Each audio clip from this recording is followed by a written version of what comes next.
While generals and colonels make plans and lead at various levels of command, it is certainly true that junior officers and soldiers must bear the brunt of the tactical tasks at the point of the spear. Our next panelist will explore the experience of the American doughboy, who came from diverse backgrounds across the United States and who carried the load on the Western Front's battlefields. Dr. Jennifer Keene is chair of the Department of History at Chapman University in California. She is currently the president of the Society of Military History, and she's author of 3 books on World War I, including Doughboys and the Remaking of America and World War I, The American Soldier Experience. Please join me in welcoming Dr. Jennifer Keene.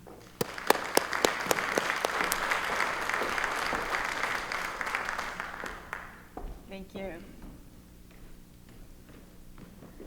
Well, thank you very much for inviting me. It's already been such an intellectually stimulating event. I've enjoyed all the talks we've heard. And I am going to change our lens a little bit we've really been kind of talking up here, and I'm going to kind of bring us down a little bit to be thinking about what's happening for officers who are new officers who are coming from civilian life and really find themselves in a completely unexpected situation. We've heard a lot about how unprepared the United States was to fight this war, again, in a kind of macro way. And it is, I think, when we want to kind of tally up some of the amazing successes of the Americans in the First World War to really contemplate how we go from a force of 300,000 combined regular Army and National Guard troops to an army that's over 4 million in just about 18 months. And while it is true that it's British ships that primarily get us there, we do get 2 million men to France. And that's really quite an amazing achievement, and we should acknowledge that. But what we spend a lot of time talking, and I'm guilty of this as well, is spend a lot of time talking about that process of getting that army, those 4 million men, up to speed. We also lose sight of the fact that those men will need to be led by 200,000 new officers. And that is also an amazing achievement to think about selecting these men, training these men, and getting them into a position where they can, in fact, lead men effectively into combat. And in April of 1917, the numbers of officers that were going to have to be selected and trained, this was something that the military immediately recognized and saw as a problem. There were, of course, regular Army officers, National Guard officers, but this was a small nucleus. There was no way that this was going to be the kind of group that could really offer the sort of junior officer, company-level leadership that the Army was going to need. And so how were these men going to be selected, and how were these men going to be trained? And there had, in a sense, when we think again about the lack of preparedness, there had been, in the period of neutrality, an experiment. And this experiment with these summer camps, the volunteers going, the Plattsburgh model, where men went and for a few weeks, really, learned sort of the rudiments of military skill. And this would be the model that the Army actually immediately attached itself to.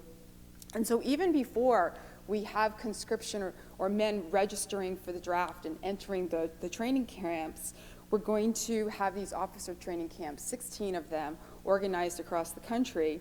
And this would really be the model that the Army focuses on, this idea that you would take these men from civilian life, you would put them in these 90-day training camps. These men become known as 90-day wonders. And these would be the nucleus that you would then use to build this officer corps that you were essentially creating from scratch. And so we would have really most of these men coming from civilian life into leadership positions. Now, a lot of these men came in idealistically. They came in with grand ideas of what it would be like to lead men into battle. And you can read a lot of their accounts when they finally get to these camps and find out that actually it's a lot of hard work. getting up at 5:15 in the morning, studying until 10 o'clock at night, and finding out that there are a lot of tests that you have to take.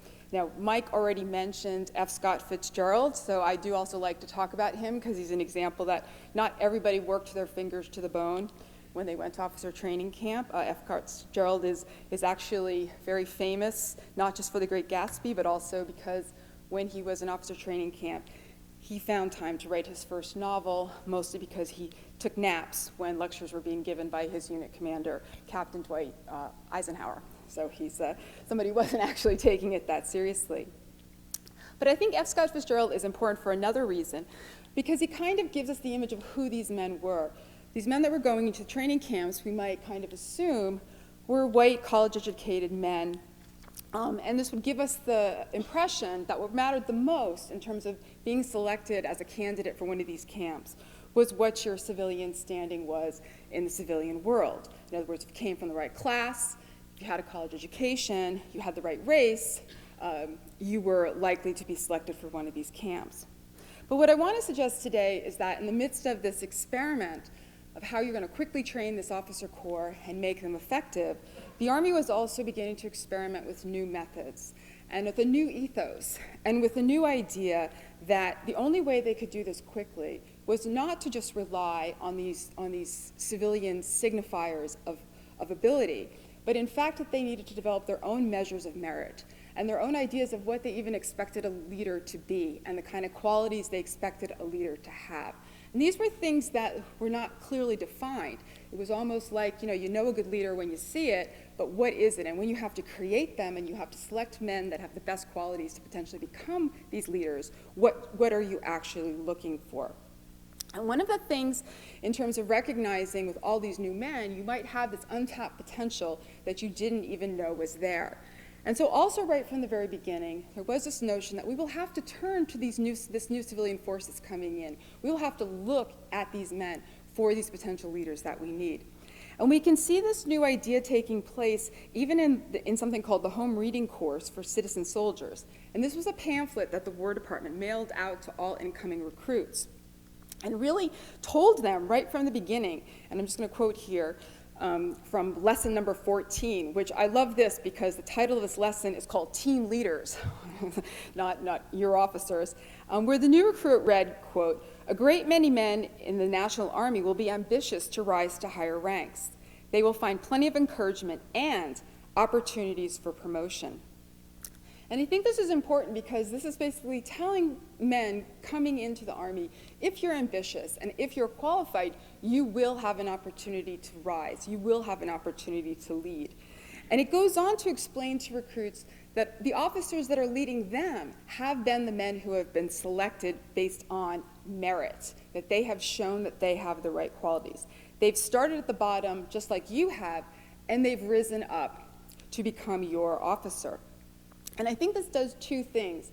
It both assures men coming in that they have a chance for promotion. That's always encouraging. But it also assures them that the men who are leading them are qualified to lead them, that there's been a selection process. There's been a way that they've been separated out from others so you can have faith that these men are actually the most fit and the most qualifying to lead. And we can see this idea, I've sort of quoted to you from something that comes from 1917, from the very beginning of the war. But if we look even to much later in the war, so this is from March of 1918 from the soldiers' newspaper, The Stars and Stripes, you can see that here's an article on the front page, "Men in ranks have opportunity for bars." And so this is an article that's mostly looking for men who can become artillery officers, but this sense that we're continuing this search, and if you perform well, you too can lead. And so how is the Army doing this? How are they actually able then to take these hundreds of thousands of men that are coming in and be able to quickly discern who has the potential to lead and who doesn't? Well, they begin looking at new instruments that social scientists have begun to develop. And there's several of these, but one of the most important becomes this new preoccupation with using intelligence tests and occupational tests. And these are separate testing programs that are introduced, one to measure your intelligence, the other to measure what skills you might have come in from with civilian life. And these are tests that become widely introduced for the first time in the military, in part trying to select the men who can go to officer training camp. And this really is a new idea, the idea that it might actually be intelligence or skills rather than just a university degree per se, or your class upbringing that's going to make you a qualified officer. Now, I don't know if any of you have seen these intelligence tests before, but it's very easy to mock them, and I am very guilty of this, often with my own students.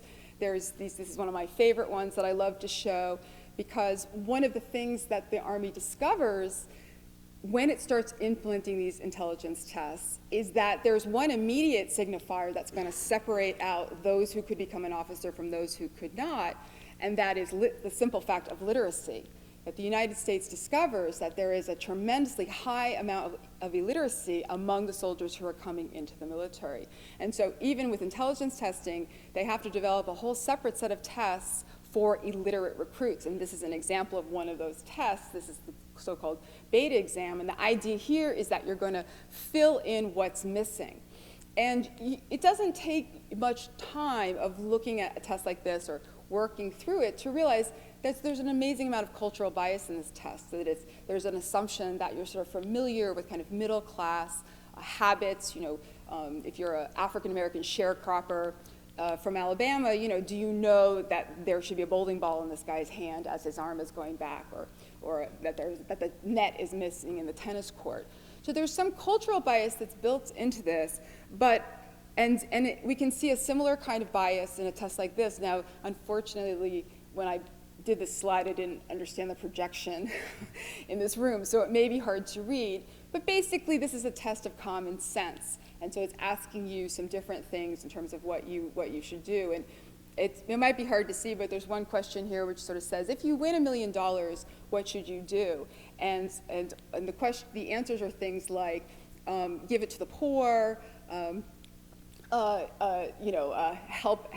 out the government, stuff like that. Not one of the answers is keep it for yourself, which I think is kind of an interesting determination of what makes common sense. So these are examples, in other words, that when we look back at these tests, we focus on this kind of thing a lot to dismiss them and say they don't matter. But in fact, if you take the big book of tests, what you'll see is that most of these tests are mathematical, and they're about deductive analytical reasoning skills that you could have. So if you have mathematical ability, it's actually that's much more privileged than this kind of cultural knowledge that we tend to focus on when we look at them in historical senses. And we do see, in fact, when people who have really studied this, that they take these tests seriously and they begin to look after the fact at the ways in which these tests could be predictors of success in officer training camp.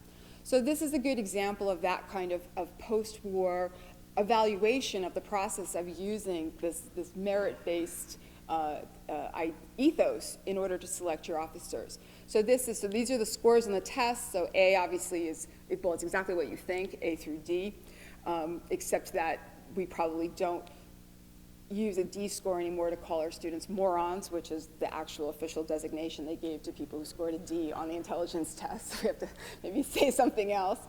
So here you can see there's a kind of correlation made between scoring well on these intelligence tests and your ability to do well at officer training camp. And then a kind of recognition too that, and this is one that is kind of looking at the different ranks and how well they've done, and you can see the large number of illiterate people here at the D end, and more officer training camp people up there at the A end. And then this one, which is what I was getting at before, the sort of high rate of illiteracy and how this is hurting the Army as a whole. And it is interesting to think about something like, we're thinking about preparedness. So how do we prepare effectively for war? And so far our conversation has bent on, well, we have to have better staff training, we have to have better war plans, and we have to have more, better abilities to convert our factories to war-making capacity. Well, this is a chart that says, well, you know what we really need? We need a better educational system in the United States so that we don't have huge numbers of illiterate people coming into the military, which not only hurts us functioning, but also perhaps deprives us of officer candidates, people who could lead if they had the right education. So there's also a group of people in the post-war period who look at these intelligence tests and use them to push for educational reform. And they link that educational reform to this importance of national defense and leadership needs. And you can kind of see a little bit of that here. Now, F. Scott Fitzgerald is somebody who's living in the system. And again, when we think about him, we think of somebody, he had a college education, he passed the written test, he got into officer training school. As I've told you, he didn't do great there. He developed a reputation as, quote, the world's worst second lieutenant, dozed off in class. But he's also noticing that the people who are doing well and getting ahead of him are maybe not the people he might have expected to do well.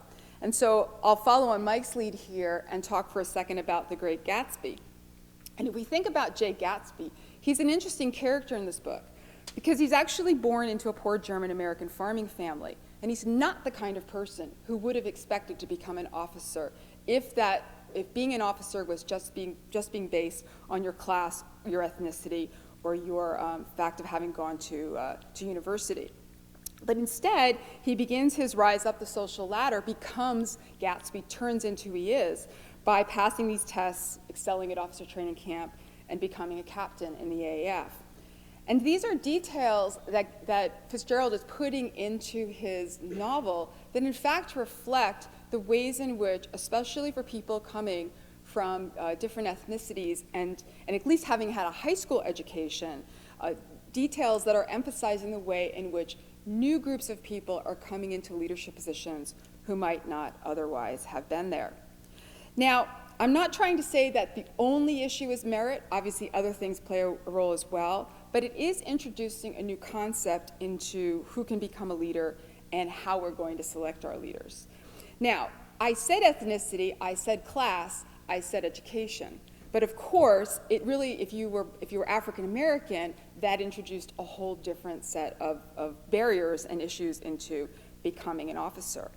And the issue of commissioning African American officers, this was extremely contentious throughout the war.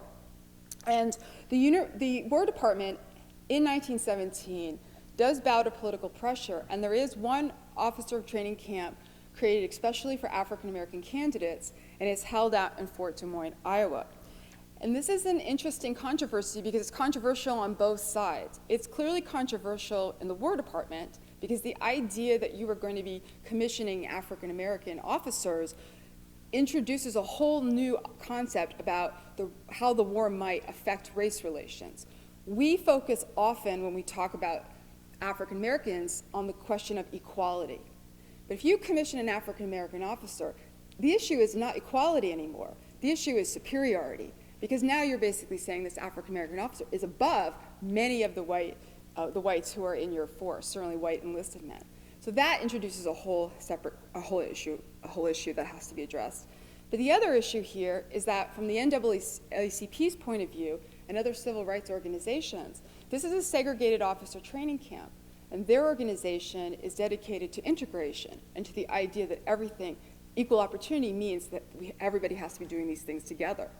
So for them to swallow that and accept a segregated camp is also a difficult thing. And so even within the civil rights movement and within the War Department, you can see that this is a very, very controversial idea. So the first group goes, about 1,200 men go to this camp, and they end up staying an extra month in part because the War Department has not decided what to do with them once they graduate, because they haven't decided what to do with African American soldiers. And it's while these men are in this camp that things that Ed was talking about, the idea of organizing the 92nd Division as a fully organized, segregated division, and then the 93rd Division as a provisional division, where you're going to take some National Guard units. That's when that idea is crystallized. And so once you create the 92nd Division, you actually have places for these officers to go once they graduate and receive their commission. And so you will have a total of, we have about 400,000 African American soldiers in the First World War, and about 40,000 of them will actually be classified as combatant soldiers, and the rest almost 89% of African American soldiers will be non-combatants. And so these men have a place to serve. And so the Fort Des Moines Officers Training Camp will be considered an experiment, because this will be the first large-scale effort to train African American officers. There will be 639 who graduate, and they will be assigned. And the youngest graduate is going to be a man. He's right here. I don't think you can see it, but he's up, sort of got a little line there to him. Is a young man by the name of Charles Hamilton Houston. And Charles Hamilton Houston is a graduate of Amherst College. He enlisted because he believed being an American citizen meant, quote, sharing every risk the country was exposed to. So he goes in, your typical idealistic recruit, goes to the training camp, goes through, gets his commission, eventually serves as a captain in a field artillery unit in the 92nd Division, and then again kind of piggybacking off of what Ed was saying about the experience of the 92nd Division in France. By the time he's finished with his wartime experience, he's come to a completely different attitude about what his responsibility is as an American citizen. And he began by saying, basically, my responsibility is to fight for my country, and to fight for my country for every risk that it's exposed to. But the education he receives, not in officer training camp, but by being an officer in the American Army in the First World War, leads him to come to a different idea about what he needs to fight for. And he'll say, in the eve of World War II, that in this war, I made up my mind that if I got through this war, I would study law and use my time fighting back for men who could not strike back. So what being an officer teaches him is that his real struggle is to advance civil rights. And I don't know if you know who Charles Hamilton Houston is, but he's basically the architect of Brown versus Board of Education. He's the legal mastermind who introduces into the NAACP the legal strategy that will culminate in 1954 in that landmark decision. And so you can get a sense here just from his own experiences that being an African American officer was quite difficult, many obstacles in your way. One of the most difficult, connected to that notion of superiority that I also mentioned, and this was the idea here that you can segregate these men in this training camp, but eventually they will go out throughout the entire organization. And as an officer, the sign of respect and the sign of their position has to be recognized by white enlisted men with a salute. And there was nothing that caused more friction between American officers and white enlisted men than the requirement that they salute them. And so as you can imagine, this did not always go so well. I give you another example from another officer, not one who came through this camp, but one who actually took a test in his unit and was promoted, Rayford Logan, who was a first lieutenant in the 372nd Infantry Regiment. And he talked about basically this nonstop war that he had as an officer with white soldiers who refused to salute him. And he was just somebody who refused to back down on this. And one of the best stories he tells is when he's in France and he would notice that every time he was going to go by a white enlisted man, the white enlisted man would pretend not to see him by, looking in a store window, or suddenly, oh, there's something in the sky I have to see. Maybe there's an airplane going by. And Logan would just got into the habit of literally just walking right up to that person and standing next to them and looking up in the sky next to them until finally he was recognized and had to be saluted. And he took a lot of pride in this in terms of just forcing men to recognize his rank, even if his race would normally have been a detriment to them realizing his position of command. And so this was something that for African American soldiers, being able to insist that their authority be recognized became an important element of being a leader.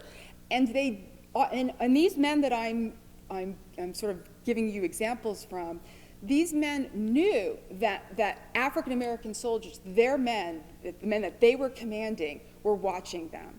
And so this was part of their leadership, that they insist that they be recognized for their rank, that it was not just, okay, I want to change this white soldier's mind. It was to show the men in their companies that they could count on them, that they were fighting the fight. And it became an important element of the leadership that they were actually demonstrating during the war. And these were men. Logan, like Houston, was somebody who was important after the war as well. On the eve of World War II, this is not a battle that's won in the First World War. On the eve of World War II, there are 5 African-American officers in the American military, and 3 of them are chaplains. So Logan is, with Houston, part of a group of World War I veterans who have to lobby hard with FDR to make sure that African-American soldiers will have an opportunity to become officers once again.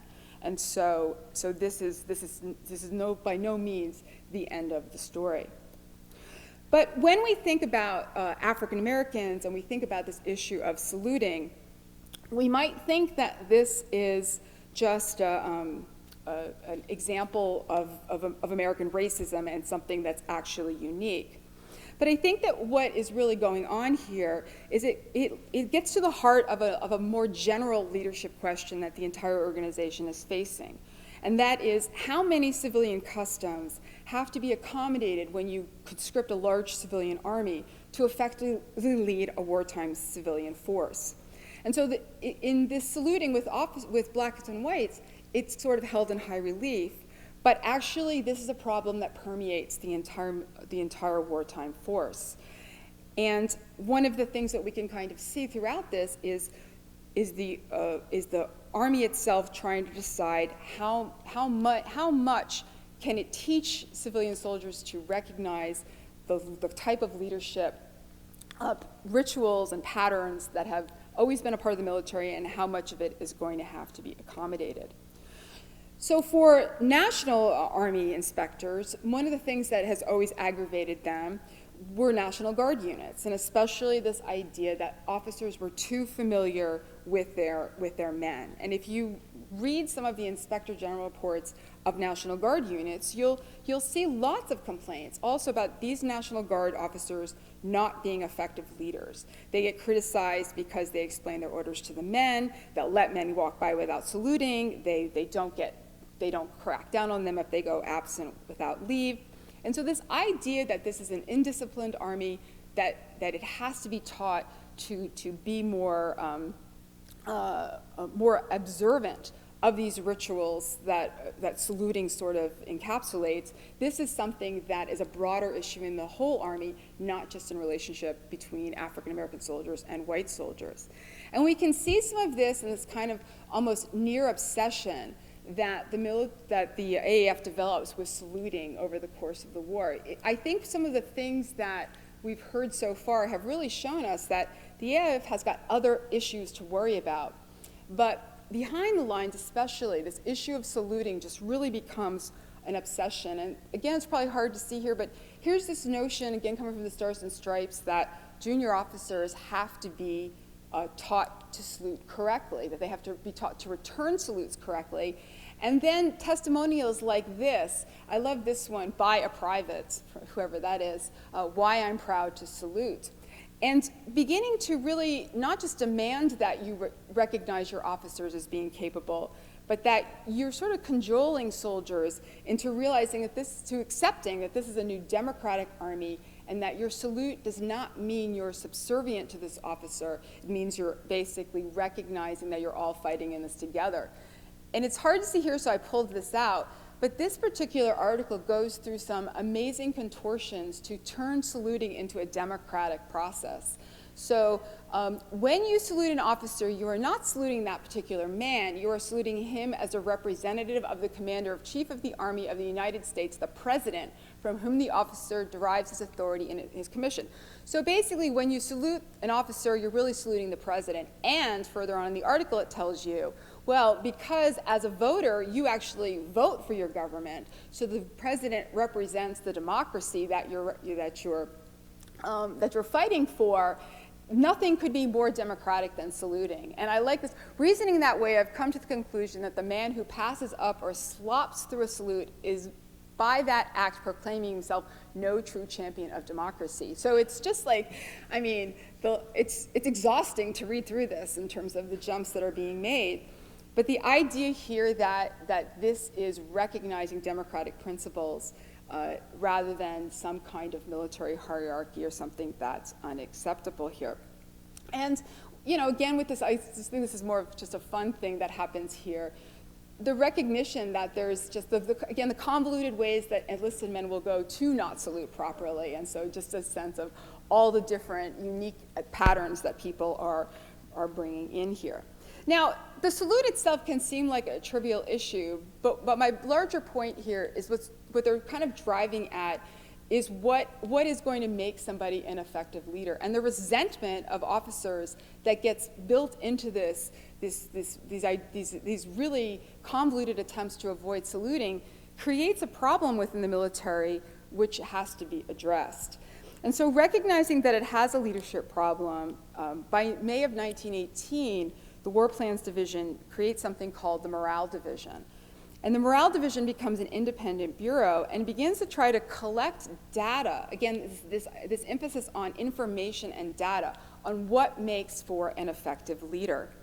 And the man who runs this effort, Edward Munson, he will publish a book called The Management of Men in 1929 based on his wartime experiences, where he really tries to articulate what makes somebody an effective leader. And it's one of the first times that you're trying to codify this notion. And so you begin the war with the notion that you can measure skills and intelligence to select people, but then once they're in this role, how can you actually know what you're trying to teach them to do if you yourself don't even have a clear definition of what makes somebody an effective leader?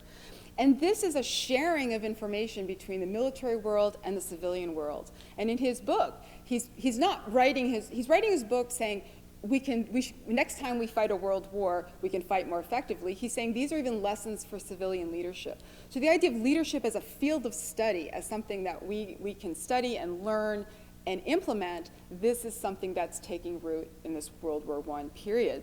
And we could argue something that has certainly influenced the development of leadership within the military throughout the 20th century.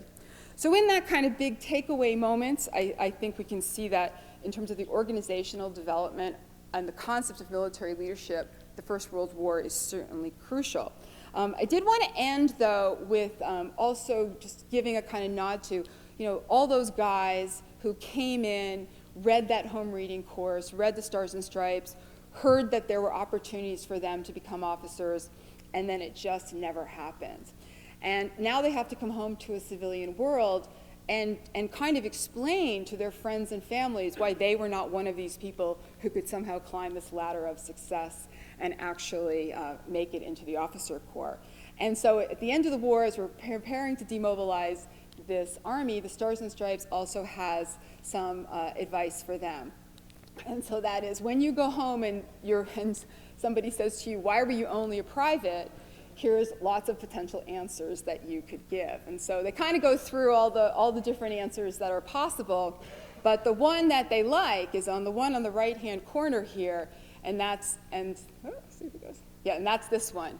I admit that my abilities were not adaptable to any other rank than that of private.